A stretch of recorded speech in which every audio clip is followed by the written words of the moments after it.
All right, so think about the disciples. Think about Peter. Peter's a fool. You know this, right? I don't think Peter got anything right while Jesus was alive, and it wasn't until he was resurrected and ascended into heaven that Peter really was worth anything close to good. He was a bumbling fool. I love Peter. He was a fool. What about the other disciples? Can you start naming some disciples? Maybe you remember James and John, right? The sons, you got those.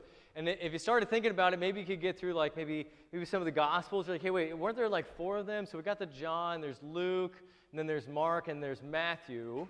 You know Matthew's real name isn't Matthew, though. It's Levi James, right? So you probably didn't know that. How about others? Could you start naming some others? Maybe you really think hard enough, you might get Andrew. Did you know Bartholomew was a disciple? Yeah, okay, some of you did. That's good. That's good. But if I really started pushing it, would you get all 12? Well, there's one that I'm sure that you would get, but you wouldn't get, right? It's Judas. Judas is a disciple. Judas was, in my opinion, the greatest of the disciples. Now, because why? That didn't sound right. Isn't Paul the greatest disciple? Yes, okay, you're going to win that debate. That's fine. But there is no Paul right now.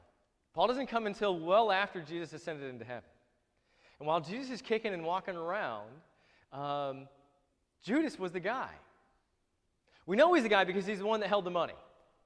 He had enough wherewithal to be able to handle the day-to-day activities. Where were they going to eat? Where were they going to stay? How is that stuff going to get paid? Hey, Levi just busted his shoe. We need to go get that fixed. How do we buy some leather? Does anybody know? Oh, Judas knows a guy. This was Judas's job. He was the one in charge of things. He was competent. He was driven. He was a leader.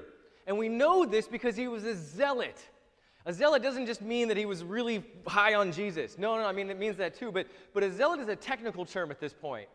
It's more like saying, and if I put it in modern terms, it's going to have a bad spin, but just go with me here. It's like saying he was part of the insurrection. The Roman force came into Jerusalem, and Judas was the guy who was going to overthrow them. He was the guerrilla fighter. He was the one who was able to organize men, get weapons for them, and lead them if ever there were to be a revolt. You heard, we'll hear about Jesus Barabbas, and he was a murderer. Well, he was a revolter. He was one of the guys who probably killed a Roman soldier. Judas probably knew him. Judas was a man who was used to giving commands to other men and having them follow. He was a leader. If you wanted something to have done well, you would have Judas do it. And here's my proof. At the Garden of Gethsemane, where Jesus is praying, and Judas comes up, and he has this detachment of Roman soldiers with him. You notice nobody freaked out. Everybody saw Judas, and they went, well, I don't know what's going on, but Judas has it under control. Of all the guys who's going to have it under control, it's Judas. And those Roman soldiers aren't my friends. But I know Judas is there, so I know it's okay. That's why he was able to walk right up to Jesus and give him a kiss. Because nobody was freaked out. Nobody ran away.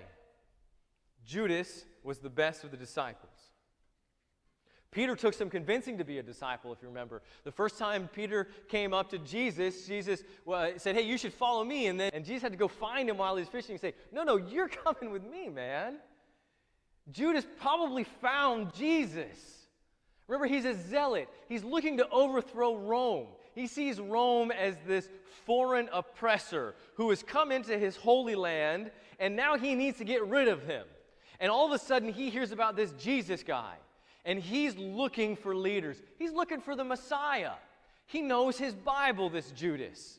He knows his Bible. He knows that there have been judges. If you've read Judges, then you know. The whole idea of Judges is there has always been people who have oppressed Israel. And every time Israel has been oppressed, God eventually sends a judge, a general, someone who can rally the people together and overthrow those who would be oppressing Israel. And Judas thought, I'm going to be that guy. So I'm going to be Gideon. I'm going to be Samson. And then maybe he heard about Jesus and he said, you know what? I guess I'm not Gideon or Samson. That's this guy, Jesus. But if that's Jesus, then I'm going to be like Deborah's Barak. Deborah was a judge and she needed a general. Barak, I'm going to be him. And this Jesus guy, he's going to be the prophet, the judge, the one that finally overthrows all of this Roman oppression. He wanted a revolt. He wanted people to take up arms, and he wanted to slaughter all of the Romans so that finally they could be liberated. Now, eventually, we say that he betrayed Jesus. But I think if you look from Judas' point of view, Judas would tell you Jesus betrayed him. The only thing he could do, the only thing that Judas could do was betray Jesus, betray him. How could Jesus say the things he's going to do? They both want the kingdom of God.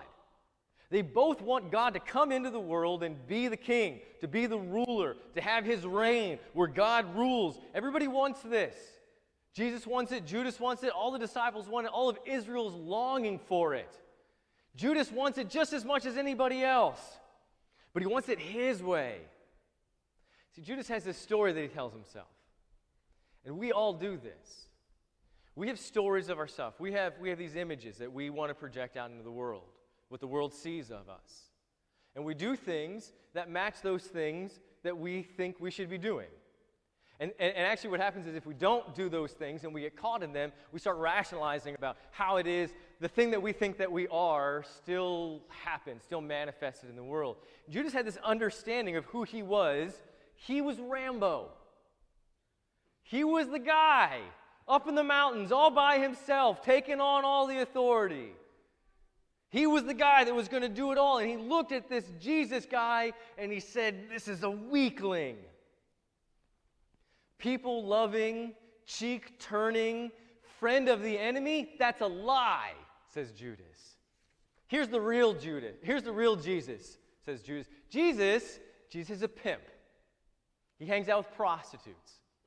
He hangs out with women of ill repute. This Jesus guy, he's a mobster. He's a mobster. He hangs out with tax collectors. Tax collectors take money that's not theirs from the Israel people, give it to the Romans so that they can come and oppress us. You don't hang out with tax collectors. And this Jesus guy does it. He's an extortionist. He's a traitor, Jesus is. You don't do that. Jesus is a sodomite. Do you know that he hangs out with Romans and Greeks? You know what the Romans and Greeks do, don't you? And he's okay with that. He's a pansy. Jesus is a pansy. How many Jews would follow Judas? How many double that if there was a prophet leading them? And if this is the Messiah?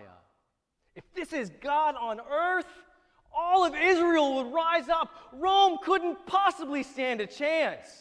If this is the Messiah, why doesn't he just pull a sword out and take what's his? This mamsy-pamsy, nimbly-bimbly Jesus has nothing to do with me or God's kingdom. He's a hypocrite. He's a hypocrite. Look, he says, feed the poor, love the poor, all the poor. But then when nobody's looking, he's in this house and he has his women. Who cares about women? He has these women pouring all this expensive nard on him, like he's going to die or something. And then here's another reason why he's a hypocrite. He has all these people believing he's going to die. But how is he going to be a king if he's dead? Those are lies. These are the things Judas told himself. And when he looked at Jesus, Judas knew he was right. This Jesus, he needed to die. And whether Judas did it out of ignorance because he wasn't willing to look past the way that God might work, or whether he was afraid that maybe there would be like a real true Messiah coming, and by the time the revolt happened with this Jesus wussy, all the people would be dead, so then there actually wouldn't be able to have an actual revolt. Or maybe it was just selfishness. Maybe Judas wasn't getting all of the glory that he thought that he should be getting. Because remember, he's the Rambo. He's the hero in his own story. He wants to be the guy, and this Jesus guy is getting all of the glory, and he's doing it all wrong, and he doesn't know how to do it. But I contend to you, I'm going to make a sharp left-hand turn, so follow me here, that was not the betrayer. The attack at the Garden of Gethsemane, the arrest, the false trials, the torture, the humiliation, and the death on the cross. that was not the betrayal that Judas made. You see, because we all do that, don't we? Don't we all tell Jesus exactly what we want him to do? Don't we come to him with our prayers and say, Jesus, you need to do this for me, you need to do it now, and if you do it, then I'll believe you. And then once I have what I want, then maybe I'll continue to follow you. Don't we always tell Jesus, hey, you know what, I don't have time for you, you're making my life more difficult, I wish I could just do what I wanted. Don't we all throw Jesus on that cross all the time, regularly? Which is why I contend to you that it wasn't the death on the cross, it wasn't the telling the Roman soldiers that made Judas a betrayer. In fact, it might have actually been the opposite. When those Roman soldiers came in at the Garden of Gethsemane, maybe Judas was thinking like Jesus is going to go get old Steven Seagal on him, right? And like, you know that thing where the heroes like take the guy's head and snap it and they do the thing and whoa! Right? Maybe that's what he wanted. All these guys with swords and shields and armor and Jesus just like beat them all up barehanded, all crane kick style. That's what he was looking for. Or maybe not, because he's not the Messiah. So who cares? Let him go. Let him die. If he is the Messiah, now's the point. Show us. And if you're not, to the cross with you. Judas is a loser. Not because of the setup. He betrayed Jesus because of something he couldn't do. After they took Jesus and they brought him and they had the false trials and they knew that they were going to kill him, Judas felt bad.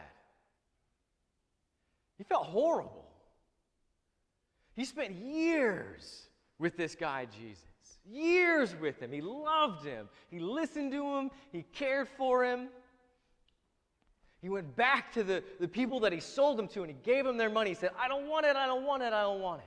He said, too bad, we're going to kill him anyway. He said, no, it's my fault. Don't do it. And they didn't care. See, Judas did his penance. He gave the money back. He even confessed. He said, I did it. But the one thing that Judas couldn't do, the thing that makes him a betrayer, is he couldn't ask for forgiveness. He never sought forgiveness for what he did. He was sorry for what he did. This man that he loved, that he followed, he wanted everything for in the end, but then, he never sought forgiveness because really, Judas didn't believe. Judas didn't have a God big enough to believe in. Judas's God was so small. His God couldn't make everything okay. His God couldn't bring someone back from the dead, which is what would have had to happen if Jesus were to die. Judas couldn't comprehend that. He couldn't comprehend a God who could love a Roman. That was impossible for Judas. His God was too small. He couldn't understand how God could even forgive him. He believed the lies that were coming into his head from sources that are not helpful. Those sources told him, your God is small, your God is not capable, your God is not competent. In the end, Judas not only believed it by killing his Lord, his friend, Jesus, he believed it by killing himself. He believed all the lies, and he never sought forgiveness. He lost focus. We are 5 weeks into this Lenten season. And some of you have bowled me over with how strongly you've taken this. I've told some of you, I've sat you down, I've told you, hey, you've inspired me, which just does not happen too often. I have been inspired by some of you who have fasted. We've talked about fasting, using fasting as a means for Lent. And some of you have fasted food for a day or for a meal or for longer than that. And some of you have fasted fast food or other things that you've given up, right? You've stopped using. And the whole purpose of this is that you might focus on Jesus. You might not lose focus on what really matters, which is Jesus. And it's been eye-opening to me. And I know that our Lord sees your offering as you give these things up, and you give them to God. I know that He sees that, and I know that that will be blessings for you. But I want to remind you, there is still yet one more week. We've got one more week. We're not done. We haven't crossed the finish line. We've been having a lot of fun singing some songs and dancing. We got one more week. On Thursday, we're going to celebrate Jesus' Last Supper, the meal that He gave us so that we might be forgiven. And on Friday, we're going to remember what He went through, that our sins might be removed as He mounts that cross. And what I want you to do on Friday is I want you to give up your food. I don't want you to eat. Give up a meal. Give up 2 meals. Give up all your meals from the time you wake up on Saturday to the time you go to bed on Friday to Friday. Don't eat anything. Drink only water. Or better yet, if you want to go all the way to the nines, on Thursday, come take communion. Eat that Last Supper on Thursday night. And don't eat anything again until Saturday morning.